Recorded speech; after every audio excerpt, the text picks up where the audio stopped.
दिनै बाथौ गौथुम आफादा बाथौ जोंखौ लिरनायनि बेलायाव सुबुं सानखौ माबायदि खालामनानै बेनि बादै माखासे सावरायनाय जादों आरो बे बाहागो दा नोंथांनि मोनदांथियाव गिबियावनो खुलुमदों दुलाराय बाथौ गौथुम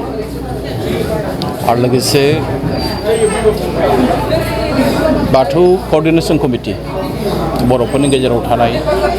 बे मोनसे मैखोम आफाद बेवहाय जोंनि फैबाय थानाय भारत हादरनि जे मोनसे सेन्सास बे सेन्सासाव बर' हारिया बाथौजिम हिसाबै बा बाथौ सिबियारि हिसाबै मोनसे हारिनि सिनायथि हिसाबै जोंनि जि मोनसे कलम थानांगौ बेनि सायाव दिनै सावरायदों आरो बेवहाय बुंनो थाङोब्ला जे बर' थुनलाइ आफादजों लोगोसे बर' हारिनि गोबां गेदेमा सानसुमैफ्रा बेवहाय बाहागो लादों गोबां राजखान्थिगिरि बिथांमोना बाहागो लादों आरो गोबां धोरोम आफादनि दैदेनगिरि बिथांमोना बाहागो लादों जोंनि मेलेमजिबि सानसुमै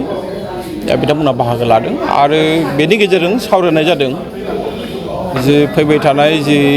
सेन्सास बे सेन्सासाव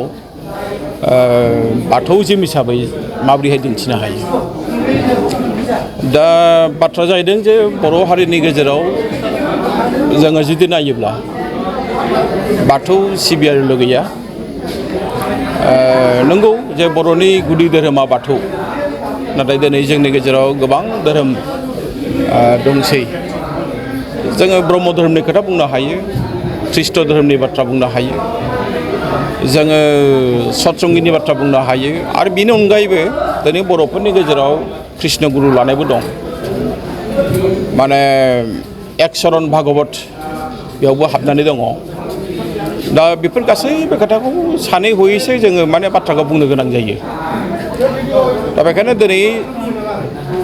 जोंनिफ्राय गाहायै आं बहाय बाहागो लानानै आं मोनसे बाथ्राखौ बुंदों जे जोङो गासैबो खामानिखौ सोरखौबा माने बुंनानै जोङो लाहोनो हानाय नङा बिथांमोनखौ लानानै जाहाथे जोंनि दुलाराय बाथौ गौथुम आरो लोगोसे जोंहा जि मोनसे क'र्डिनेशन कमिटि दङ बिथांमोना मोनसे खामानि मावनो हायो बे जोंनाव जेसेबांनाखि बाथौनि अनगायै गुबुन गुबुन धोरोम आफादनि दैदेनगिरिबो थाबाय बिथांमोनखौ लानानै बिथांमोना मा सानदों बे बाथ्राखौ सावरायनो हायो जिहेथु जोंहा बर'नि गेजेराव बाथौ होननानै बुङोब्लाथ' जोंहा गोबां दालाय दासाफोर दङ बिथांमोनखौ लानानै जोङो बाथौजिम लिरनायाव गोब्राब जानाय नङा नाथाय जोंनि मानिजाथाव ब्रह्म धोरोम सिबियारि मानिजाथाव ख्रीष्ट धोरोम सिबियारि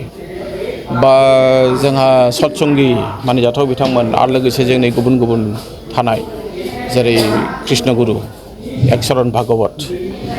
बिथांमोनखौ जोङो थोंजोङै जुदि नारसिन थाङोब्ला बे मोनसे रियेक्सन जागोन बेखायनो जोंनिफ्राय जों खावलायदों जे बिथांमोनखौ लोगो हमनानै सावराय बिथांमोना जुदि गोरोबोब्ला बिथांमोना जुदि एग्रि जायोब्ला जोंनि दुलाराय बाथौ गौथुमा जि सिन्था खालामदों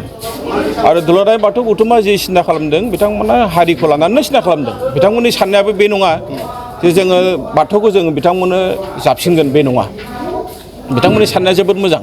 जोंनि हारिनि नंगुबै धोरोमा मा बेनि सिनायथिखौ सेन्सासाव होनो हायोब्ला मोजां बेखौसो बिथांमोना सानदों दा बेखायनो